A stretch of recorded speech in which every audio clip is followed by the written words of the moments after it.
The water rippled quietly under the afternoon sun, shimmering like nothing was wrong. Laughter echoed from the poolside rich kids, designer swimsuits, phones held high for stories and snaps. In the middle of it all, a boy was drowning. His arms thrashed wildly, splashing water that no one wanted on their perfect clothes. His mouth opened, trying to scream, but all that came out was water. Panic filled his eyes as he looked around, searching for help. Dozens of people saw him. Not one moved. Is he serious? Someone laughed. Relax, he's probably acting, another said, rolling their eyes, but the boy wasn't acting. His body was already tiring. His kicks grew weaker. The water swallowed him inch by inch, and still no one helped. Across the pool, Maya stood frozen. She wasn't supposed to be here. She was only working the event, cleaning tables, keeping her head down like she always did. A black girl in a place that reminded her constantly that she didn't belong. But when she saw the boy's eyes wide with fear, something inside her snapped. She dropped the tray from her hands. "Someone help him!" she shouted. A few heads turned. No one moved. "He's fine," a man scoffed. "Don't cause drama." Maya didn't think anymore. She ran. She kicked off her shoes and dove into the pool fully clothed. The cold water shocked her, but she pushed forward, swimming hard. The boy sank just as she reached him. She wrapped her arm around his chest and forced him upward, gasping for air herself. When she finally dragged him to the edge, hands reached out, not to help her, but to pull him away from her. "What are you doing?" Someone yelled at Maya. "Get away from him!" Another screamed. The boy coughed violently, water pouring from his lungs. He was alive, saved. But instead of gratitude, Maya was met with glares. "Did you touch him?" a woman snapped. "You people always cross lines," a man muttered. Security rushed in, not to check on Maya, not to thank her, but to surround her. "She jumped in without permission," someone said. "She could have hurt him," another added. Maya stood there, soaked, shaking, staring at the boy she had just saved. He was being wrapped in towels, comforted, protected. She was being accused. As guards grabbed her arms, Maya's heart pounded, not from fear, but disbelief. She had just saved a life. And somehow, she was the one in trouble. What none of them knew, what no one could imagine, was that this moment was only the beginning, because the boy Maya saved wasn't just anyone.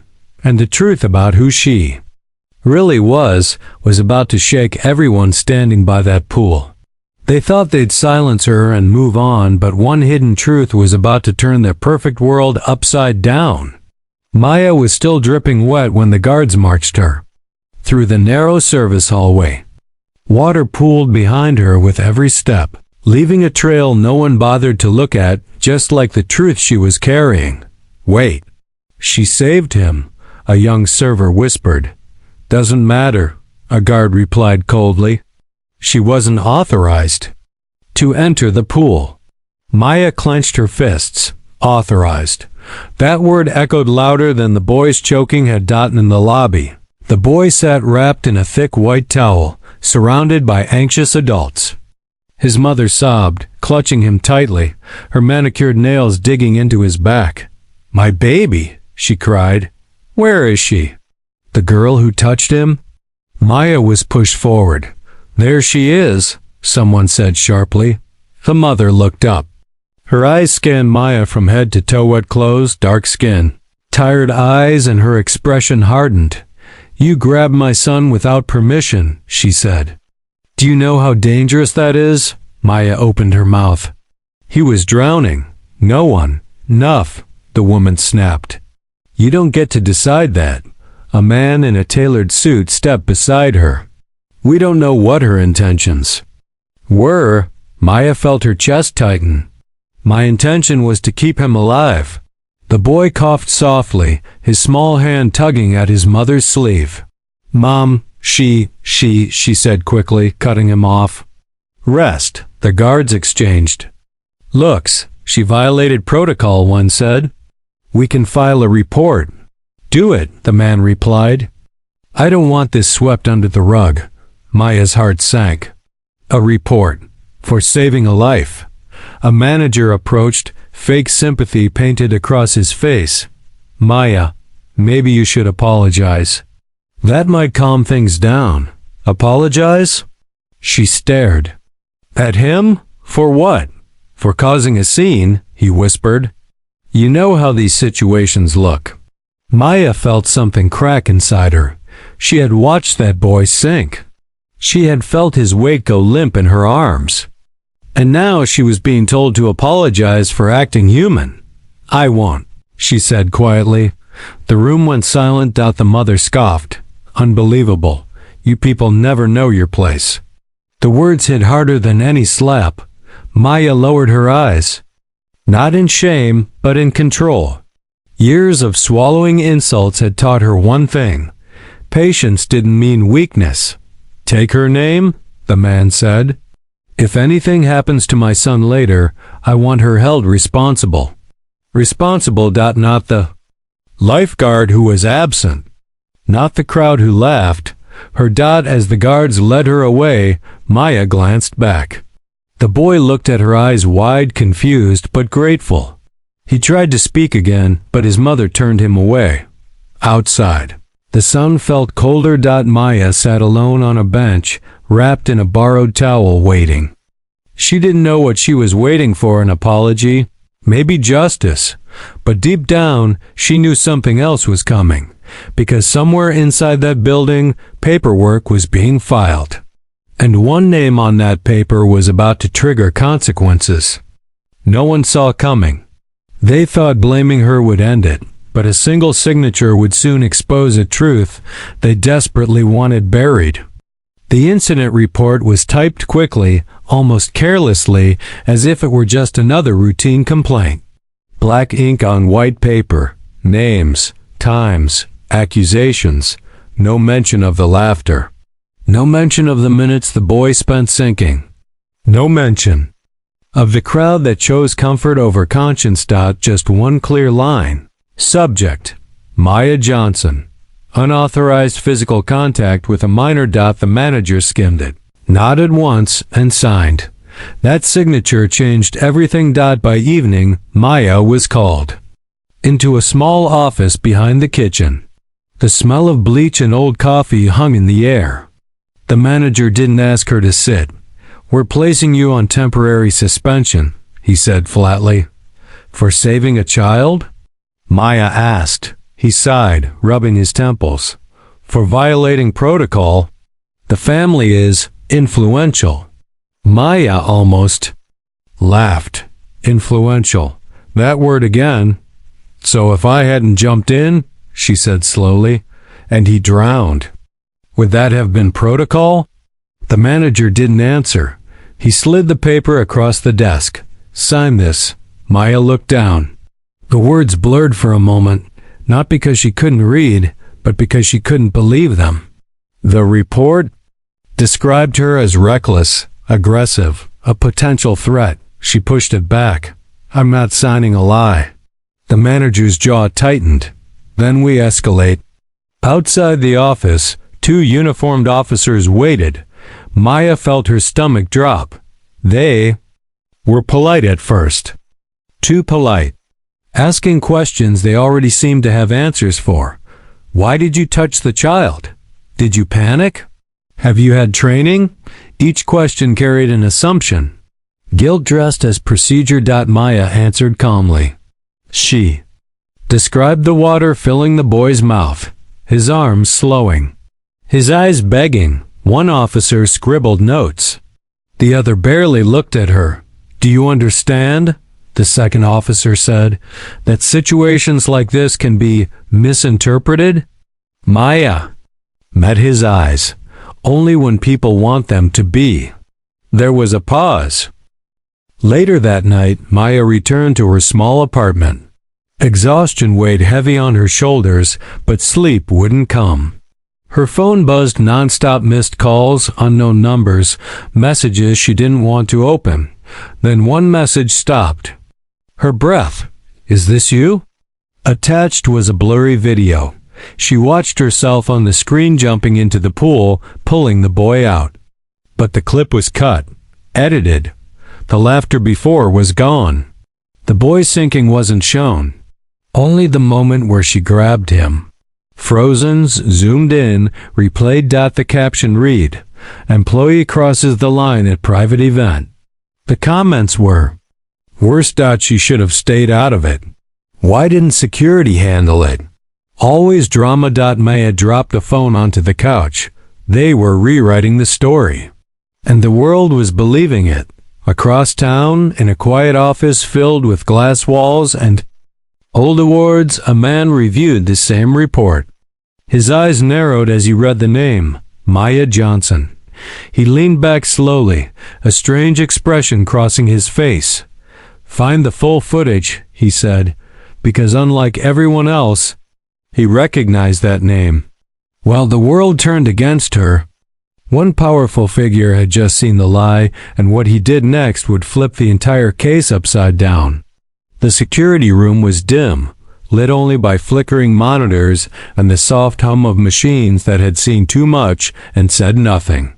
Rows of cameras replayed moments from the poolside, laughing guests, clinking glasses, careless smiles. The man stood behind the technician, arms crossed, eyes sharp. "Play it from 10 minutes before," he said. The technician hesitated. "Sir, we already sent the clip requested." "I didn't ask for a clip," the man replied calmly. "I asked for the footage." A few keystrokes later, the screen shifted. The laughter came first. People lounging, phones out. Then movement in the water. A small body struggling. The technician leaned forward. "Wait, no one's reacting." Minutes passed. Long, painful minutes. The boy's movement slowed. His head dipped under, came back up, then under again. The man's jaw tightened. "Pause," he said. The image froze on the boy's face. Terror. "Clear as daylight. Now play," the man said quietly. Maya appeared at the edge of the frame, still in her work uniform. She looked around, shouted, dropped what she was holding, jumped. The technician swallowed. She saved him. "Yes," the man said, "and they punished her." The man straightened. "Export everything, no cuts." "But sir," the technician whispered, "the family." "I know exactly who the family is," he replied, "and they know exactly who I am." Across town, Maya sat on her couch staring at the ceiling. Her phone buzzed again, unknown number. She ignored it. It buzzed again. Then a text appeared. "This is Daniel Harris. We need to talk, immediately." Her heart skipped. She knew that name. Everyone did. Daniel Harris wasn't just any official, he was the city's public safety commissioner. A man whose signature could end careers. Maya hesitated, then typed back. "About what?" The reply came instantly. "About the truth." An hour later, Maya stood in a quiet conference room, hands folded tightly in front of her. Daniel Harris sat across from her. The full footage paused on a screen behind him. "I watched everything," he said. Maya's voice trembled despite her effort to stay calm. "Then you know I didn't do anything wrong." "I know," he replied, "and I know why they tried to make it look like you did." Maya frowned. "Why?" He studied her for a long moment. "Do you know who your father was?" Her chest tightened. "I never knew him." Daniel nodded slowly. "He was a first responder, decorated, discredited, pushed out after exposing corruption." Maya felt dizzy. "He died before clearing his name," Daniel continued. "And now they're doing the same thing to you." Maya's hands shook. "So what happens now?" Daniel turned to the screen and pressed play again. "Now," he said, "we make them answer for what they almost let happen. Outside, Powerful phones were already ringing. Lawyers were being called. Emails were being drafted, and the people who thought they had buried the truth were about to realize something terrifying. The truth floats. As the full footage prepares to surface, those who blamed her are about to face a reckoning they never imagined. The video dropped at exactly 9 o'clock a.m. No announcement. No warning. Just the truth, raw and unedited, uploaded to every platform that mattered. Within minutes, phones buzzed across the city. Screens filled with the same haunting image. A boy struggling in the water while adults laughed nearby. Time stamp showed everything. Minute after minute. No help. No urgency. Then Maya appeared. The comments shifted almost instantly. Why did no one move? She's the only one who jumped. They blamed her? At the pool venue, panic spread like wildfire. Staff whispered behind closed doors. The manager watched the screen in disbelief as reporters gathered outside. This wasn't supposed to happen, he muttered. Across town, the boys' parents sat in their living room. The video paused on Maya dragging their son to safety. The room was silent, the mother's face drained of color. They saw this and still blamed her? The boy looked up slowly. I told you, he said quietly. She saved me. His father stood up, pacing. This makes us look like liars? The boy finished. The phone rang. Lawyers. Friends, board members. Outside the venue, cameras flashed as a reporter spoke into a microphone. Newly released footage shows a young employee rescuing a child while onlookers failed to act. Questions are now being raised about why she was suspended instead of praised. Maya watched from her apartment, heart racing. For the first time since that day, the comments weren't cruel. They were angry. At the right people. Messages poured in. Strangers apologizing. Others admitting they judged too fast. But not everyone was quiet. At a private office downtown, the man who had signed the complaint slammed his fist on the desk. Take it down, he barked into the phone. Now, sir, a voice replied. It's everywhere. He froze. At the same time, Daniel Harris stood at a podium. Today, he said firmly, we're opening a formal investigation into the actions of the venue staff, security, and any individuals who knowingly misrepresented the incident. Reporters shouted questions. Will charges be filed? Was this racially motivated? Daniel didn't hesitate. All possibilities are being examined. Across the city, the mood shifted. People who had laughed were now being recognized. Tagged. Named. Silence followed. That afternoon, Maya received another message from the boy. Thank you for saving me. I'm sorry they were mean to you. Her eyes filled with tears. She typed back, I'd do it again. But even as public opinion turned, Maya knew something deeper was still missing. Justice wasn't just about clearing her name. It was about accountability. And the people who tried to destroy her life hadn't faced that yet. Not even close. The world may now know the truth, but behind closed doors, powerful people are preparing their next move. And it's darker than anyone expects. The apology came quietly. Too quietly. Short email from the venue's legal team landed in Maya's inbox just after midnight. We regret the misunderstanding and wish to resolve this matter privately. No mention of the accusations. No mention of the suspension. No mention of the damage already done. Just an offer. Money. Silence. Closure on their terms. Maya stared at the screen, jaw tight.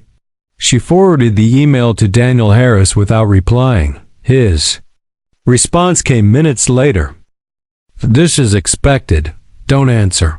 The next morning, Maya was called to City Hall. The conference room was full of officials, attorneys, and faces she didn't recognize. The air felt heavy, like something was about to snap. Daniel stood at the front. What you're seeing now, he said, is what accountability looks like when it's resisted. He clicked a remote. Emails appeared on the screen. Internal messages, security logs, time-stamped edits of the video clip that had first gone viral. They cut the footage, Daniel continued, on purpose to protect certain individuals. Murmurs spread through the room. One attorney leaned forward. That implies intent, Daniel nodded. Exactly.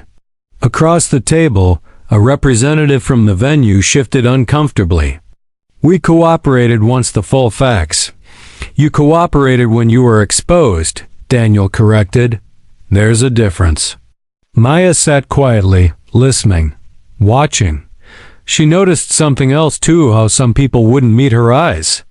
How others suddenly looked afraid. Later that day, Maya walked out of City Hall to flashing cameras. Do you forgive them? A reporter shouted. Maya paused. She chose her words carefully. I didn't jump into that pool for forgiveness, she said.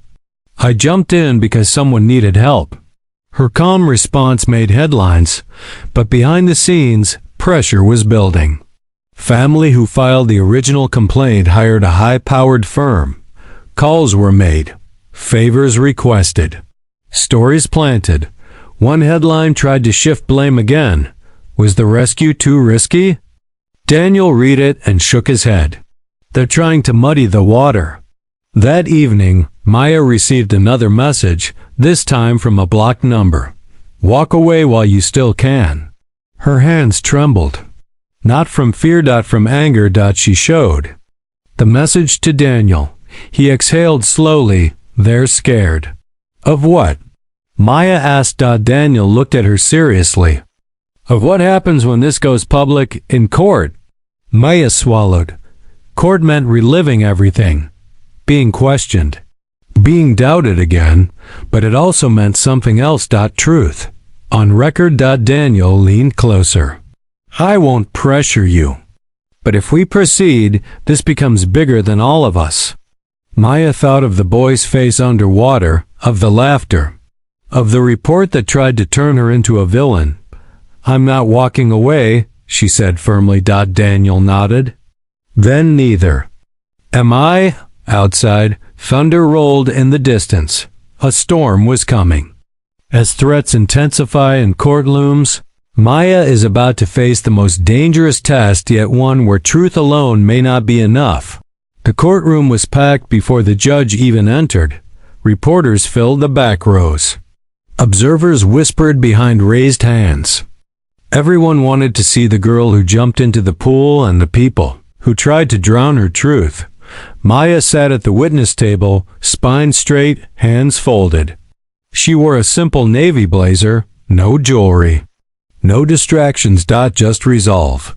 Across the room, the venue's legal team sat confidently, stacks of files arranged neatly. The family who filed the complaint avoided her gaze. Do you swear to tell the truth? The clerk asked. I do, Maya said. The prosecutor approached slowly. Maya, can you describe what you saw when you first noticed the boy in the pool? Maya took a breath. I saw a child struggling to stay above water. I saw adults laughing, and I saw no one helping. Murmurs rippled through the courtroom. And what did you do? I yelled. I waited. Then I jumped in. The prosecutor nodded. Why? Because he was drowning. Simple. UNARGUABLE. Then the defense stood. They smiled politely. Too politely. Miss Johnson, the attorney said, isn't it true you were not trained as a lifeguard? Yes. So you admit you acted without professional qualification. Maya met his eyes. I acted with human instinct. A few people in the gallery nodded. The attorney continued. Isn't it possible your intervention made the situation more dangerous? No, Maya said firmly. What was dangerous was doing nothing. The defense shifted tactics. Miss Johnson, you have a history of activism, don't you? Maya frowned. I volunteer at community centers. So you're politically motivated? No, So you enjoy attention? Maya paused. The room went silent. I didn't enjoy being accused, she said calmly. I didn't enjoy losing. My job, and I don't enjoy reliving this. The judge raised a hand. Move on, counselor. Then something unexpected happened. The boy's father stood. I'd like to speak, he said quietly. Gasps filled the room. The judge hesitated, then nodded. The man walked to the stand, voice shaking. My son would be dead if she hadn't acted. I watched the footage. I believed the wrong story. He turned to Maya. I'm sorry. Silence fell. The defense froze. The boy followed, clutching a drawing. He handed it to Maya, a picture of a stick figure pulling another from blue waves. This is you, he whispered. Maya blinked back tears. The judge cleared his throat. This court will recess. As people stood, phones buzzed. News alerts flashed. Key witness admits wrongdoing in pool rescue case. But behind the scenes, someone wasn't celebrating. A woman in the back row slipped out quietly, dialing a number. They're losing control, she said. The voice on the other end replied coldly. Then it's time for the last move, with the courtroom turning in Maya's favor. A desperate player is about to make one final dangerous attempt to bury the truth. The night before the final hearing was unnaturally quiet. Maya sat at her kitchen table, the boy's drawings spread out. In front of her, the blue crayon waves, two stick figures, one pulling, one surviving. It should have brought comfort, but something in her chest felt heavy. Her phone buzzed. Unknown number. She hesitated, then answered. Miss Johnson, a smooth voice said. This doesn't have to go any further. Maya's grip tightened. Who is this? A friend of the family, the voice replied. We're prepared to make this worthwhile. Maya exhaled sharply. You mean you want me to lie? A pause. Then, we want you to stop. She hung up. Seconds later, a message arrived. A photo, her apartment building.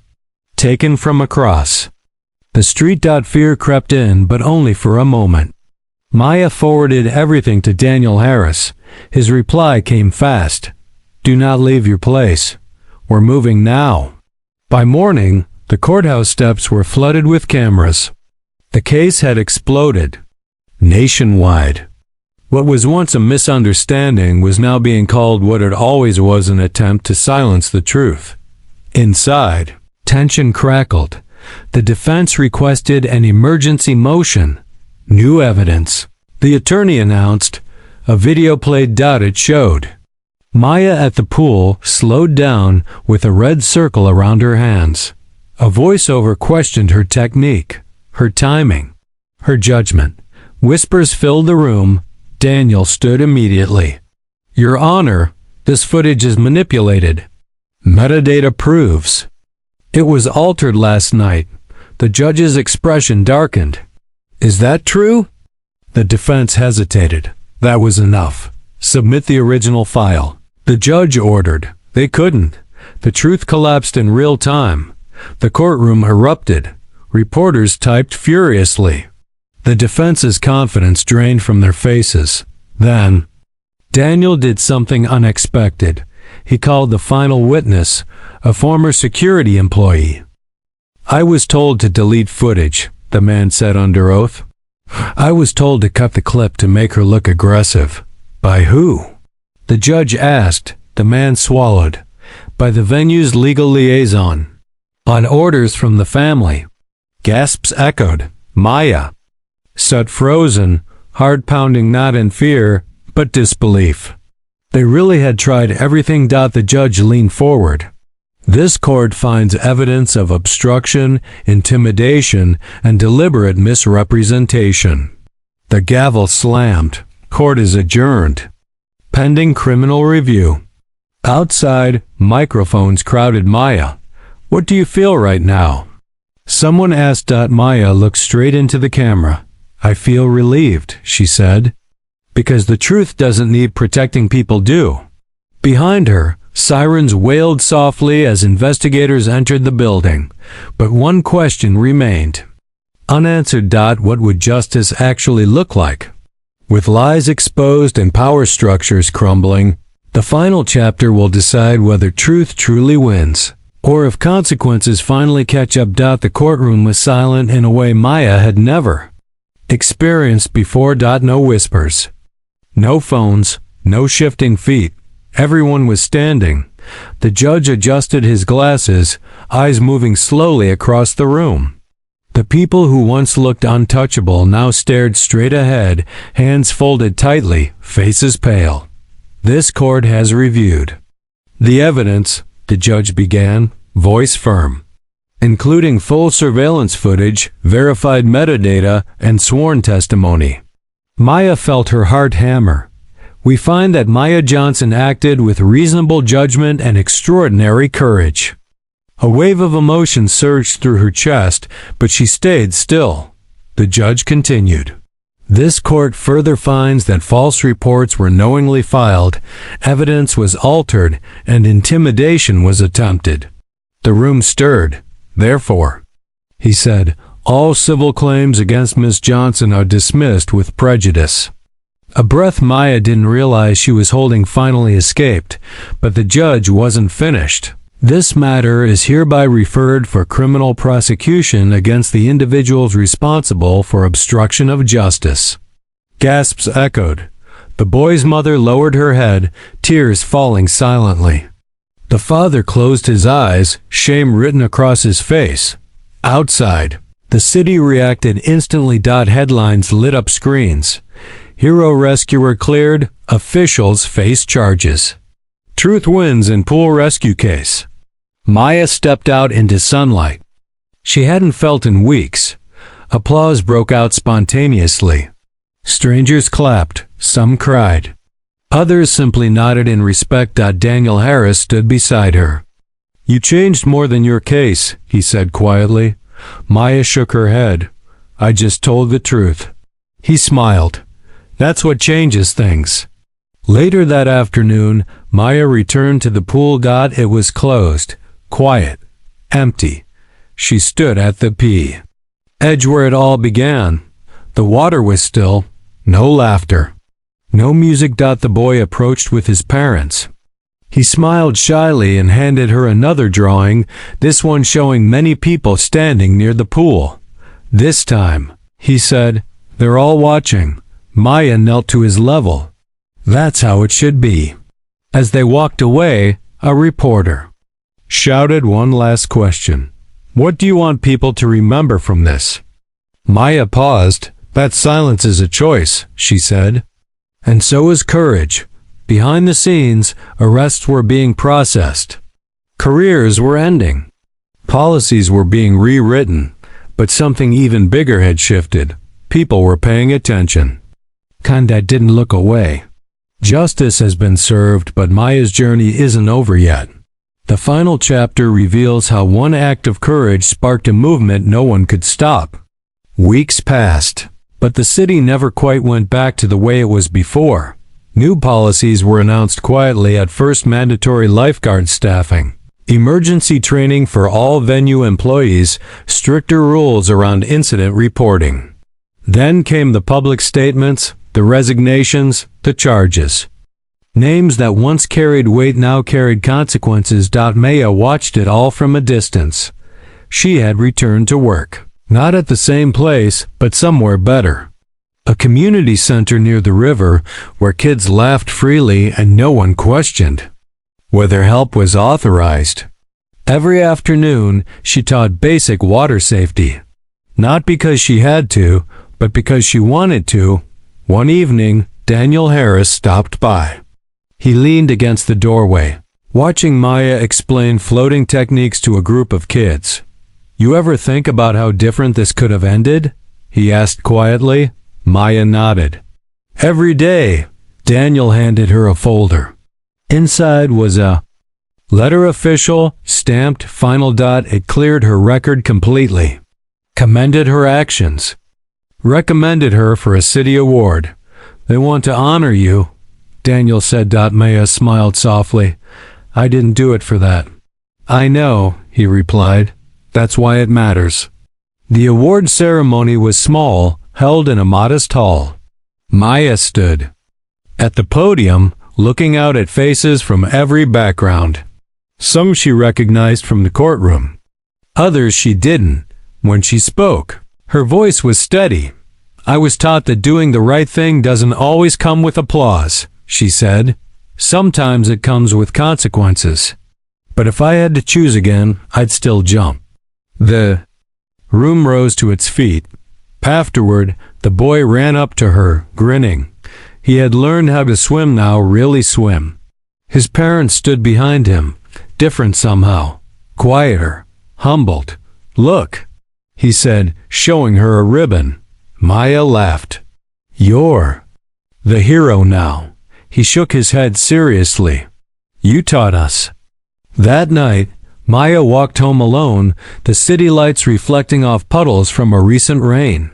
She stopped briefly at a crosswalk, watching people hurry past one another, each carrying their own story, their own moment when a choice might matter. She knew this wouldn't be the last time someone faced a decision like hers, but maybe, just maybe, fewer people would look away next time. Maya took a breath and kept walking, not as a symbol, not as a headline, just as someone who chose courage when silence was easier.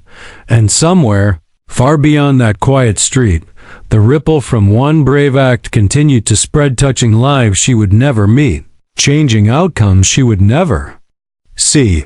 But it was there, still moving, still refusing to disappear. One choice, one moment, one life saved, and a reminder that when you refuse to look away, the world is forced to change.